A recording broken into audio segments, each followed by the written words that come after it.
안녕하세요. 저는 딸 하나를 둔 30대 이혼녀입니다. 제가 사연을 올리게 된 이유는 살아생전 제 목숨을 빼앗길 만큼 큰 위기를 겪고 이혼을 했기 때문이에요.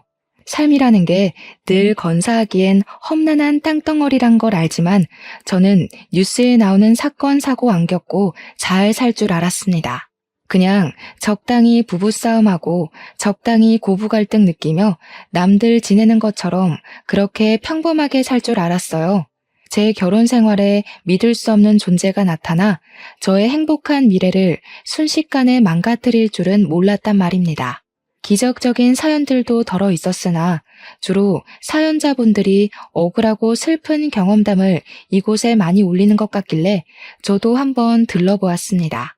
내 이야기 하나쯤 쓰는 거야 누구나 어렵지 않잖아요. 제 사연도 어딘가에 공개되어 많은 분들께 들려드릴 수 있다면 갑갑했던 마음이 편할 것 같더라고요. 그렇다면 제 일이 저만의 기억과 불행으로 남지 않고 누구에게나 일어날 수 있는 사례쯤 되지 않을까 싶었어요. 그래도 자랑거리가 아니라서 큰 용기 내어 글을 써내려가는 것이니 위로 어린 시선으로 봐주셨으면 합니다. 저는 이혼남이랑 결혼을 했습니다. 초혼에 이혼남이랑 결혼한다고 하면 다들 말리세요. 저도 당연히 집안의 반대가 심했고 주위 사람들도 친구, 동료 할 것 없이 저의 결혼을 부정적인 시선으로 바라봤죠. 저랑 남편은 직장에서 만나 자연스럽게 이어진 관계거든요. 제가 남편에게 빠진 이유는 솔직히 될 수 없습니다.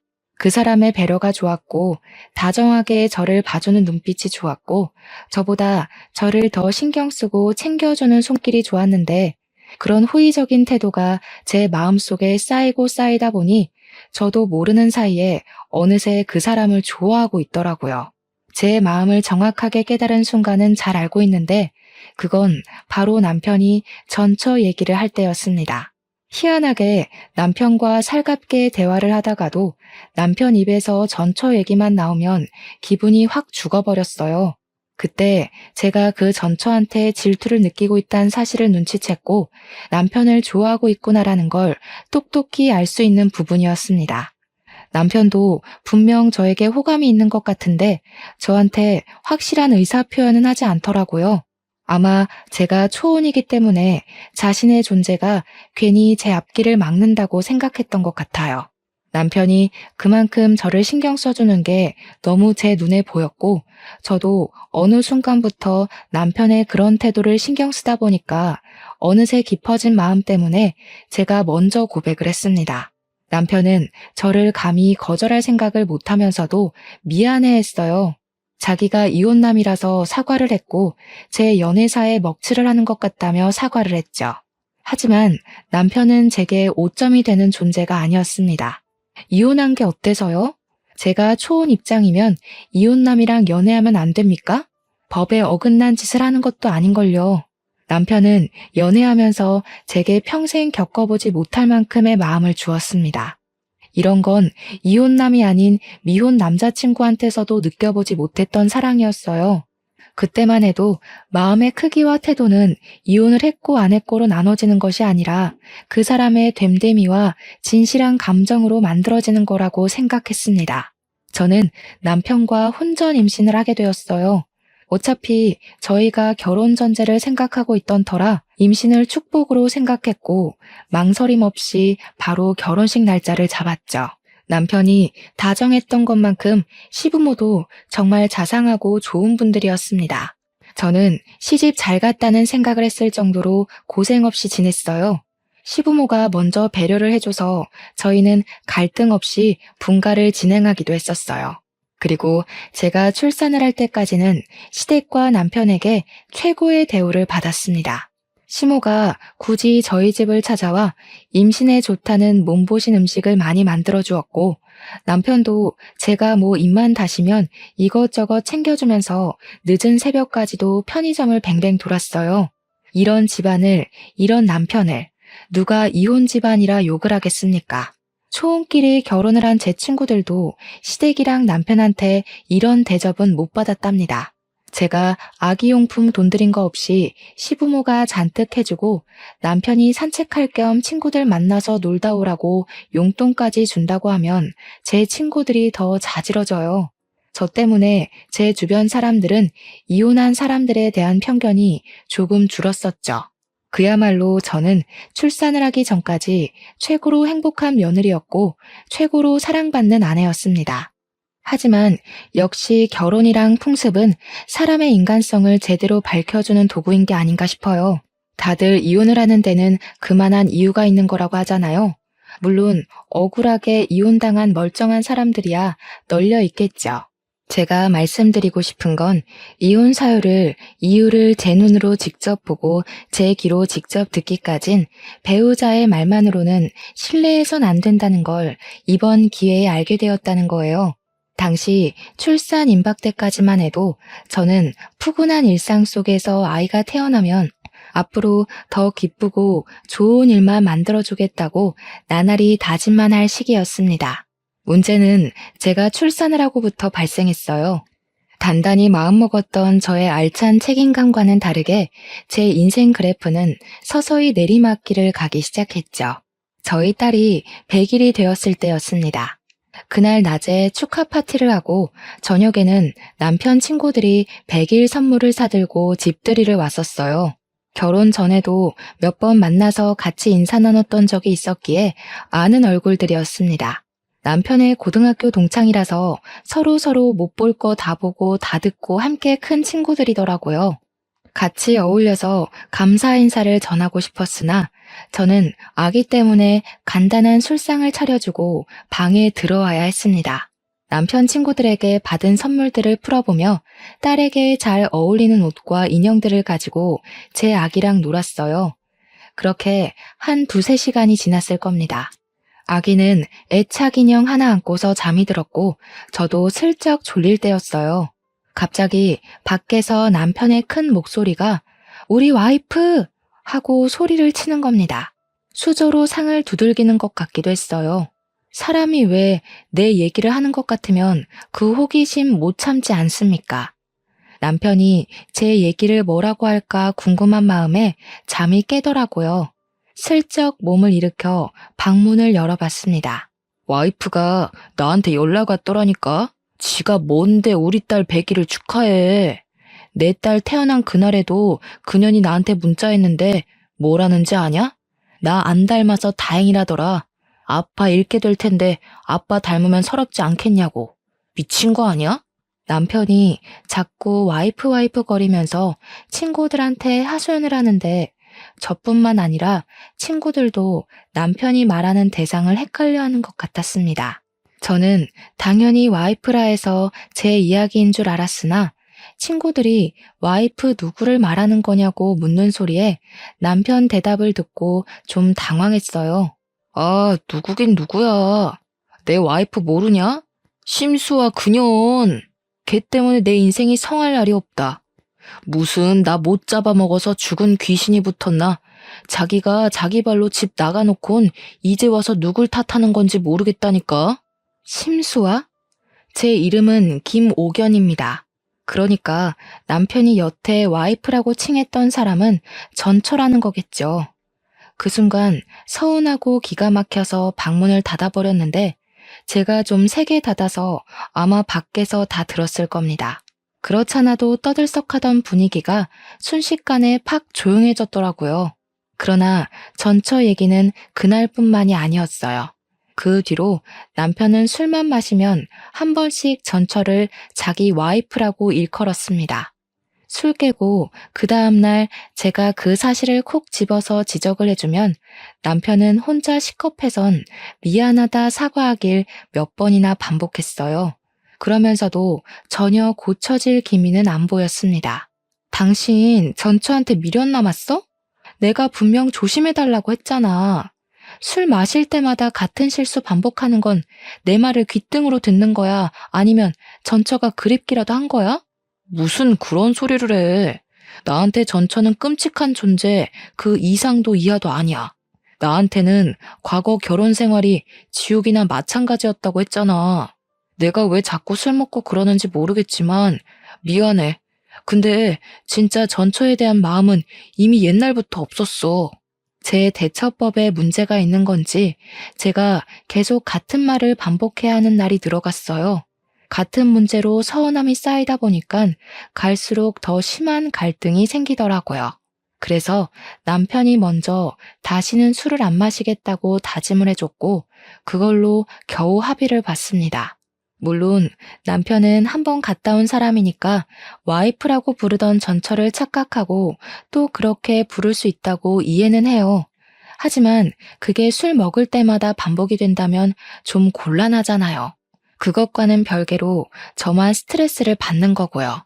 남편은 알아서 입 싹 닫고 군말 없이 금주를 하겠다고 해주니 저도 그 틈에서 한 발 양보해야 했습니다. 그렇게 시간은 또 좀 평화롭나 싶었어요. 그럴 리가 있겠습니까? 제 인생이 출산을 하고 내리막길을 내려가고 있다 그랬잖아요. 그날도 저는 여전히 내리막길에 서 있던 중이었어요. 남편이 출근한 날 제가 아이를 유모차에 태우고 잠깐 산책을 나간 적이 있었습니다. 벤치에 앉아서 아이랑 놀고 있는데 어떤 여자가 제 옆에 착석하더라고요.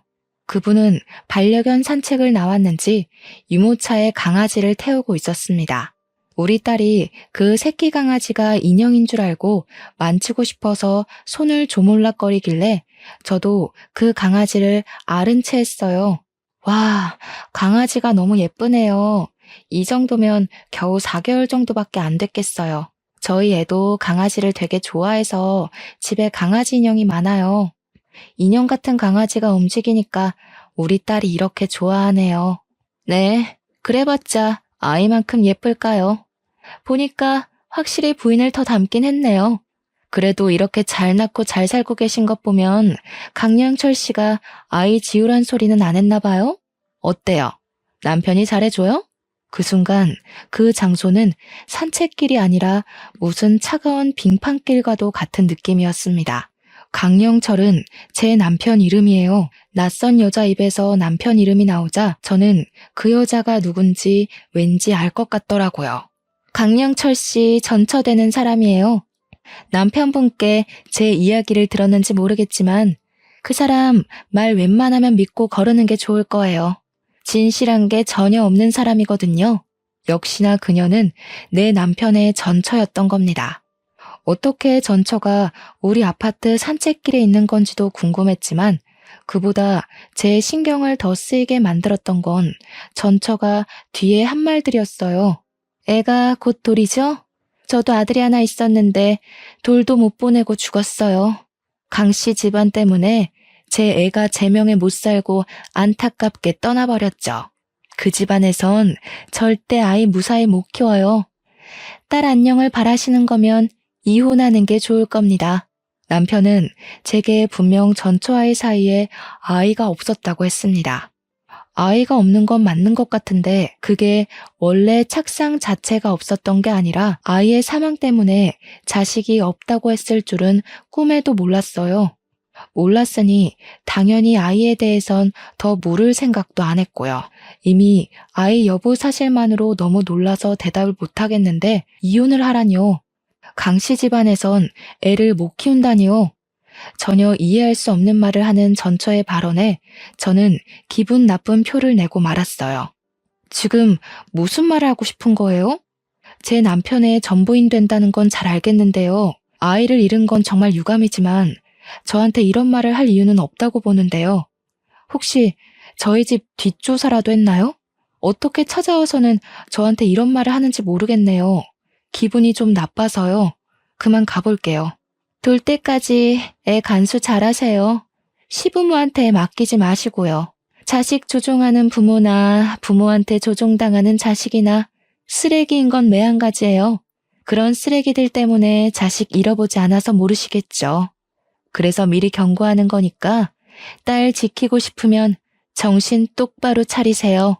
자꾸 찝찝한 소리를 해대는 전처에게 화가 나서 내가 그만하라고 소리를 질렀더니 거기에 우리 딸이 놀라서 울고 전처는 제게 고개만 까딱 인사하고 사라져버렸습니다.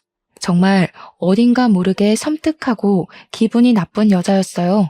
그 이후 저는 산책도 더 못하고 집에 돌아와 버렸고, 그날 남편 퇴근하기만을 기다렸다가 전처에 대해 물어봤습니다.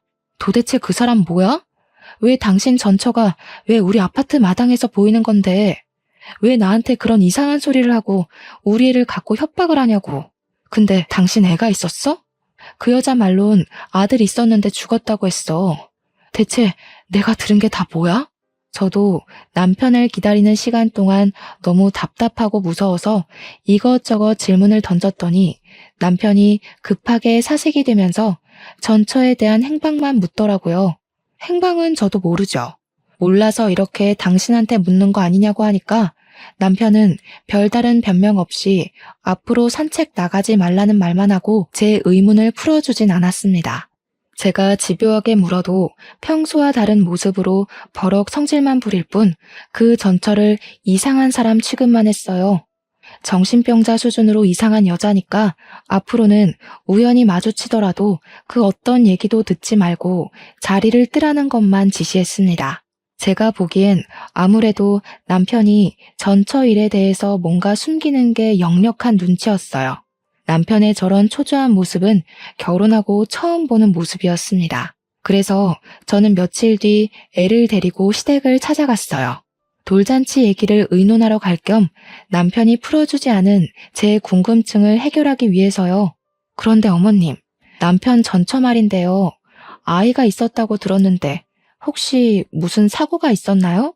다른 건 아니고 얼마 전에 저희 아파트 앞에서 전처되는 분을 만났거든요.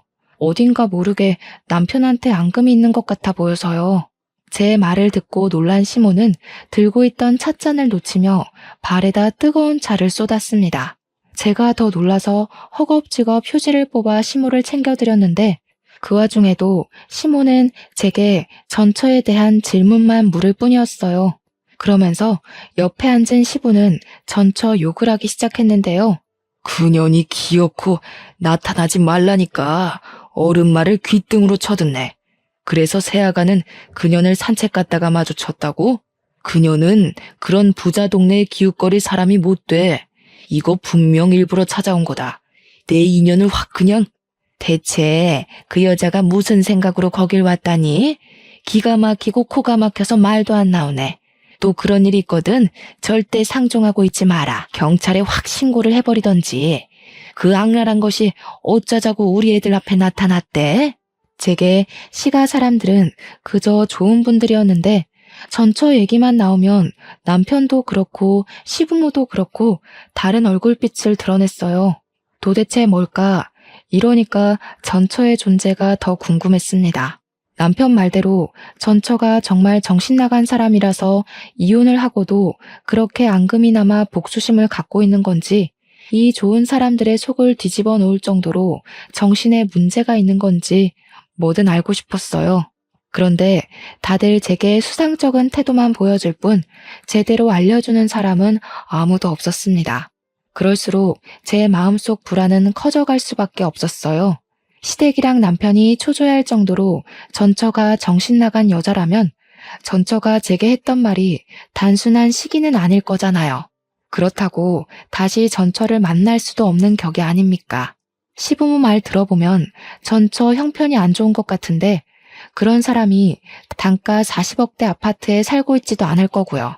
그날 전처가 정말 저를 일부러 찾아온 거라면 당연히 저 또한 이 숨겨진 실상을 알아야 될 의무가 있다고 생각했습니다. 하지만 그 사이 저는 아무것도 알아내지 못했어요. 제가 무슨 탐정도 아니고 탐정을 쉽게 고용할 용기도 없었고 남편한테 한 번씩 물어본 것 말고는 노력해서 은밀하게 정보를 캐낼 만큼 여유가 있는 것도 아니었습니다.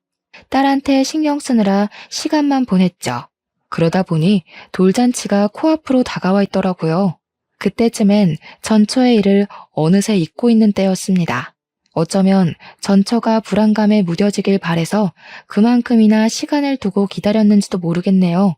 시부모가 돌잔치 전날 우리 집에 와서 저녁 식사를 같이 한 적이 있었어요. 시부모가 사주신 한복을 미리 입혀보기도 하고 제게 그동안 애 보느라 고생했다고 용돈과 함께 제 한복까지 손수 맞춰와서는 피팅해주기도 하셨습니다. 다들 분위기 좋게 식사를 즐기고 있었는데 그 타이밍에 택배 하나가 도착했는지 초인종이 울렸어요. 사실 당시 택배 올 게 없었던 걸로 기억을 해요. 게다가 저희는 택배를 시키기보단 주로 외출을 하여 직접 보고 만진 후 구매를 하는 편이었거든요. 택배 때문에 저희 집에 초인종이 눌려지는 경우는 극히 드물다는 겁니다. 그래서 저도 남편도 상당히 의아해했지요. 남편이 나서서 자기가 나가보겠다고 하고 현관문으로 나갔어요. 그 순간이었습니다. 무슨 소란스러운 소리가 갑자기 들리더니 곧 현관문이 닫혔어요. 그 소리를 듣고 식구가 모른 체 할 수가 있나요? 뭔가 싶어 주방을 나와 바깥을 내다봤는데 남편이 신발장 앞에 없더라고요. 저는 시부모한테 잠깐 아이를 맡기고서 현관문 밖을 나와봤습니다. 택배가 온 것도 없는 것 같은데 남편이 순식간에 사라지고 없길래 남편을 찾으러 엘리베이터를 타고 바깥까지 나와봤죠. 그러니 남편이 1층 주차장에서 누구를 부르면서 찾고 있는 겁니다. 남편한테 쫓아가서 여기서 뭐 하냐고 했더니 남편이 저를 보곤 깜짝 놀라더라고요. 왜 내려왔냐고 아무것도 아니니까 올라가라고 하는데 그러면서 남편이 몸 뒤에 숨긴 물건이 하나 있었습니다. 아무래도 아무것도 아닌 게 아닌 것 같아서 남편한테 숨긴 걸 내놓으라고 진지하게 말했어요.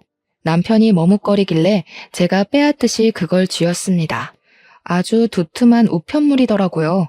그 안에는 웬 아기 사진들이 잔뜩 있었습니다. 당연히 저는 모르는 남아였는데 남편만 이 사진에 유독 민감한 반응을 하더라고요. 남편의 수상한 태도가 제게 답을 알려주었어요. 이 사진 속 아이가 남편과 전처의 아들이라는 걸 눈치챌 수 있었죠. 이게 뭐야? 그 여자가 보낸 거야? 대체 이 여자 뭐 하는 사람이야? 이게 지금 뭐 하자는 건데? 지난번에도 나한테 이상한 소리를 하더니 이젠 우리 집 주소까지 알아내서 이런 걸 보내? 이거 우리한테 의도적으로 접근하고 있는 거 아니야? 신경 쓰지 마. 애가 원래 좀 정신이 나갔다고 그랬잖아. 내가 다 해결할게. 부모님만 두고 내려오면 어떡해. 애 울면 어쩌려고. 금방 따라 올라갈 테니까 얼른 가. 이걸 어떻게 신경 안 써. 잊을만 하면 그 여자가 나타나서 스트레스 받게 하는데 하루 이틀도 아니고 무려 시간을 두고 계속 이러고 있잖아. 이 정도면 이거 문제 있어도 단단히 있는 거야. 혹시 뭐 캥기는 거 있어서 말 못하는 거니? 아무것도 아니라니까 그러네 자꾸. 전처 얘기가 우리 관계에 낄 이유가 없어서 쓸데없이 입 놀리기 싫은 거라니까. 제발 당신까지 나 열받게 좀 하지 마. 정작 열이 받는 건 저인데 남편은 저 때문에 더 머리 아프다고 짜증을 내고 있었습니다. 솔직히 답답한 건 제 입장이 더 그렇지 않을까요?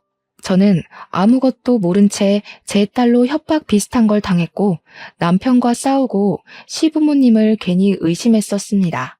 불안을 잊을만 하면 다시 전처의 존재가 등장해 상처난 곳을 또다시 헤집어 놓으니 저까지도 미치고 팔짝 뛸 노릇이었어요. 그리고 그때였습니다. 남편이랑 신경전을 벌이고 있던 그 순간 갑자기 아이 울음소리가 들렸는데 저는 엄마니까 본능적으로 느낄 수 있었어요. 바로 우리 딸 울음이라는 걸 말이죠. 딸 기척을 듣고는 소리 나는 쪽으로 당장 고개를 돌렸더니 충격적인 광경이 펼쳐져 있는 거 아니겠습니까? 우리 집 베란다 창문 밖으로 누군가가 제 딸을 떨어뜨리려고 하는 걸 보고 말았습니다. 너무 놀라서 저는 손을 벌벌 떨며 비명을 질렀습니다. 다리에 힘이 풀려 중심을 잃었고 저를 급히 부축하던 남편도 우리 딸이 처한 광경을 목격하곤 크게 언성을 높였어요. 남편이 쌍욕을 하면서 심수와 어쩌고 저쩌고 하는 것 보니 저게 전처의 짓이라는 걸 알 수 있었습니다. 남편은 제대로 일어서지 못하는 저를 두고 급히 집으로 뛰어들어갔어요. 저도 죽을 힘을 다해 남편 뒤를 따라갔죠. 저희 집은 겨우 4층에 위치해 있었습니다. 평소에는 금방금방 다니던 엘리베이터가 그날따라 너무 느리게만 느껴지더라고요. 1초가 지날 때마다 심장 박동이 미친 듯이 빨라지는데 딱 숨이 막히기 직전 엘리베이터 문이 열렸어요. 저는 내내 눈물로 범벅된 얼굴로 떨리는 가슴을 부여잡고서 발만 동동 구르다 내렸습니다. 집에 다급하게 도착했을 때는 이미 전처가 도망가고 난 후였고 딸은 시모 품에 안겨 있었어요.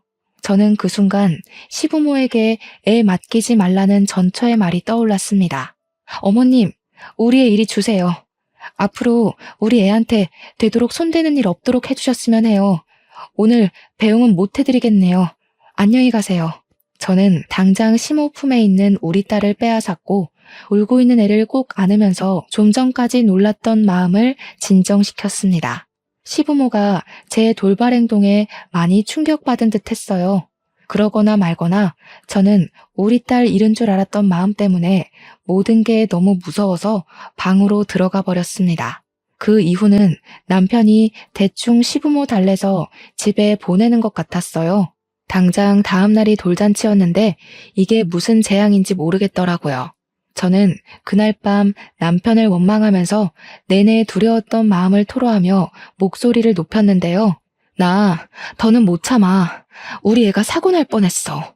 그런데도 당신이 나더러 상관없으니까 빠지라고 한다면 나 당신이랑 이혼할 거야.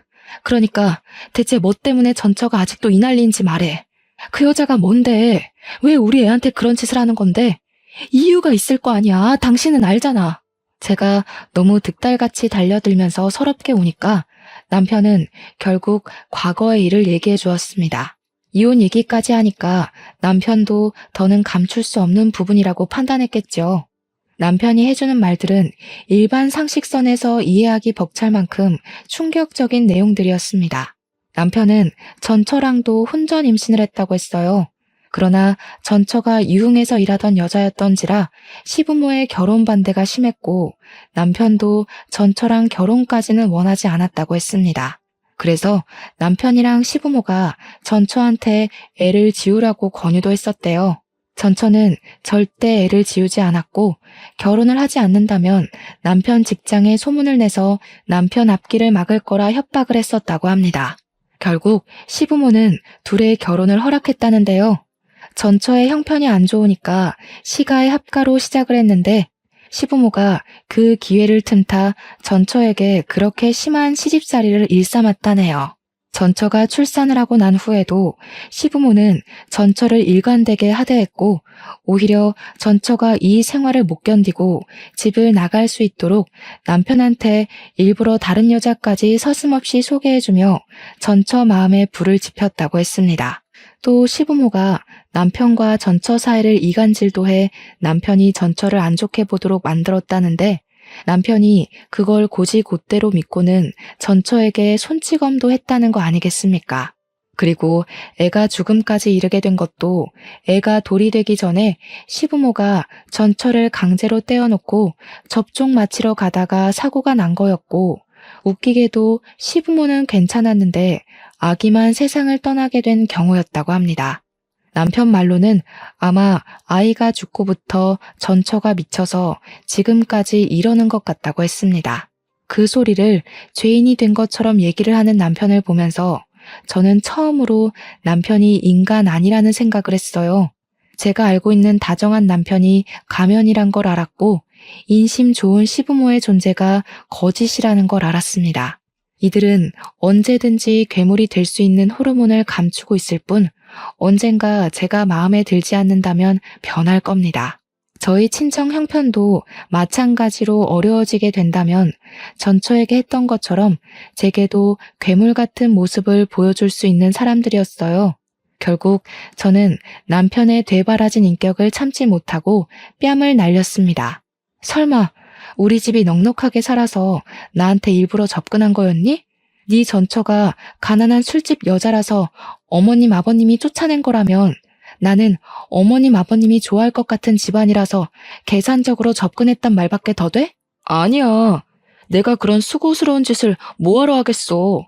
내가 이럴 줄 알고 전처 얘기 안 하려고 했던 거라고. 너한테는 진짜 진심인데 네가 이렇게 오해할 게 뻔하니까. 나는 이제 당신을 모르겠다. 근데 웃긴 게 더는 당신 사정 알고 싶지도 않아. 이제 와서 결혼을 물을 수도 없으니까. 저 여자 더는 못 날뛰게 당신이 제대로 해결해. 한 번만 더 내 딸 위험하게 만들면 나 더 이상 당신 진심 같은 거 안 믿어. 그러곤 저는 그날 각방을 썼습니다. 제가 알던 남편이 아니란 사실을 자각하고 나니까 차마 남이랑 한 입을 덮는 것 같은 기분이 들어서 합방을 못 하겠더라고요. 그렇게 냉전인 상태로 다음 날이 왔고 저는 어쩔 수 없는 돌잔치를 위해 힘내서 움직여야 했습니다.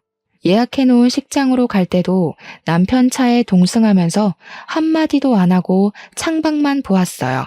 잔치 장소는 산 배경이 예쁘게 보이는 야외였습니다.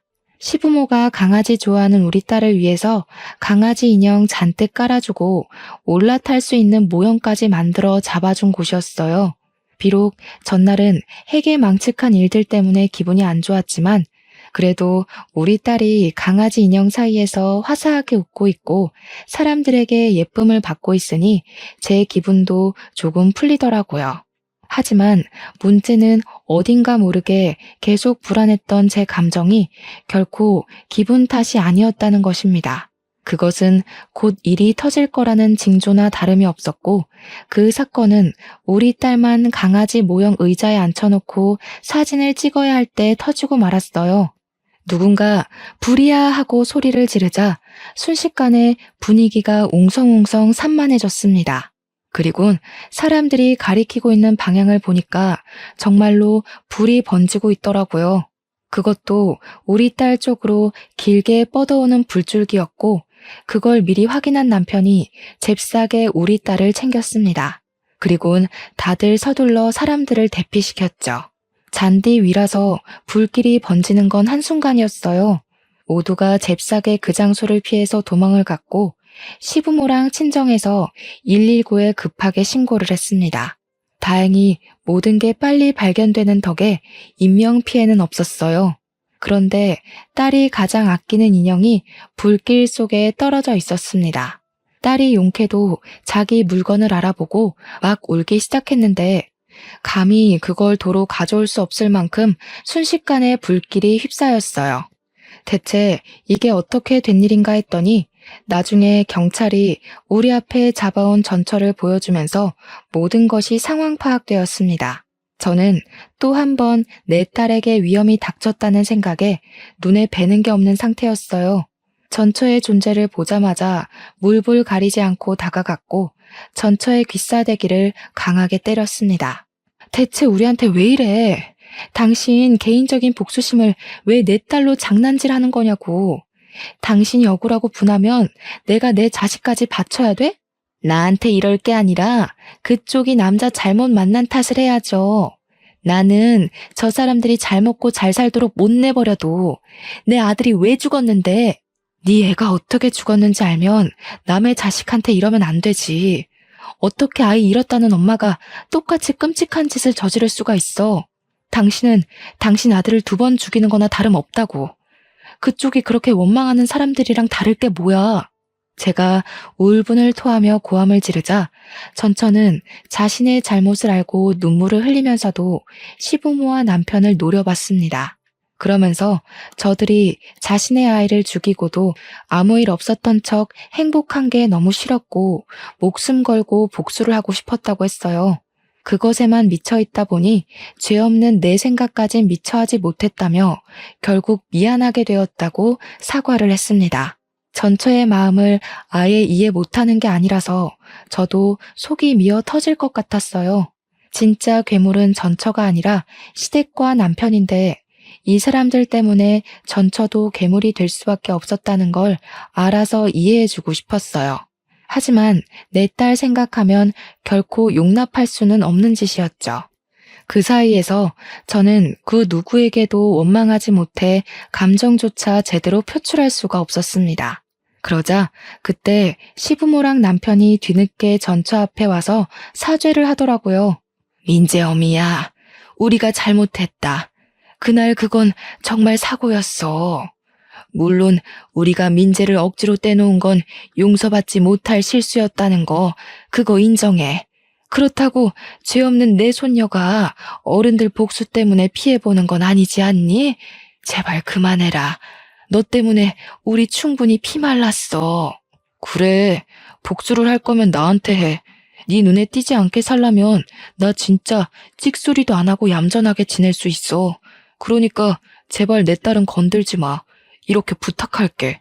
시부는 끝까지 전처를 외면하고 있었고 시무랑 남편이 나름 진심을 담아 사과를 했지만 저는 알고 있었습니다.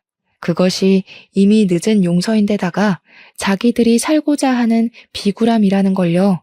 그래서 전처가 그런 핑계 섞인 사과를 받아주지 않을 거란 것도 예상을 했어요. 전처는 그들에게 마지막으로 침을 뱉어주며 경찰에게 끌려가면서도 소리를 질렀습니다.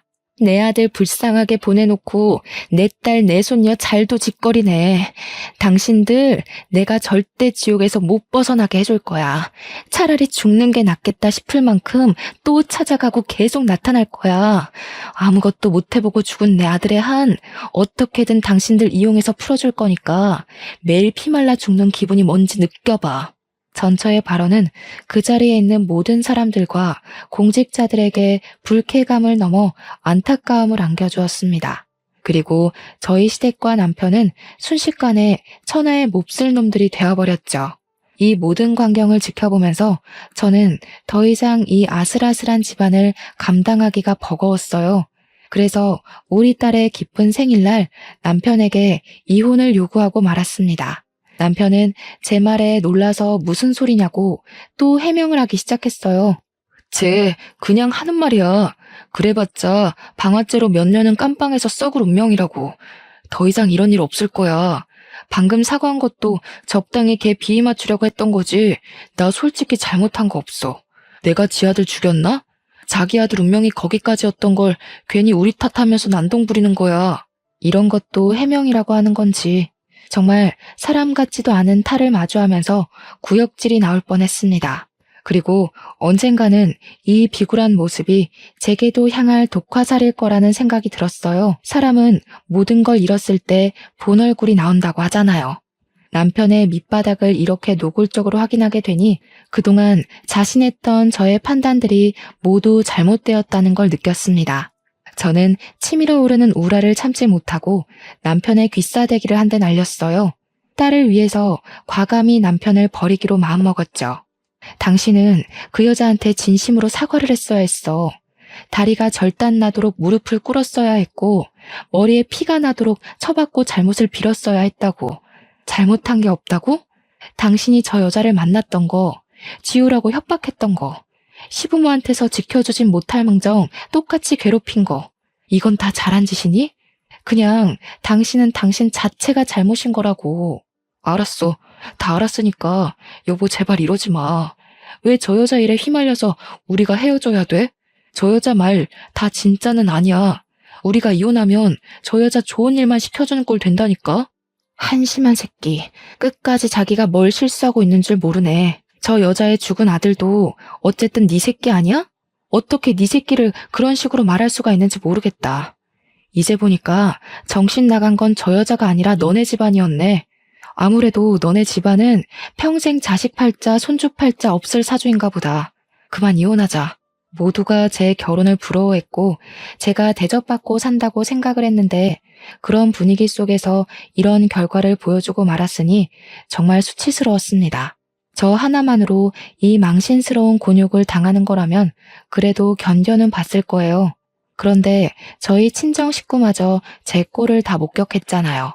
제가 이런 사람과 결혼하고자 목에 핏대까지 세우고서 친정 식구들을 설득했었단 말입니다.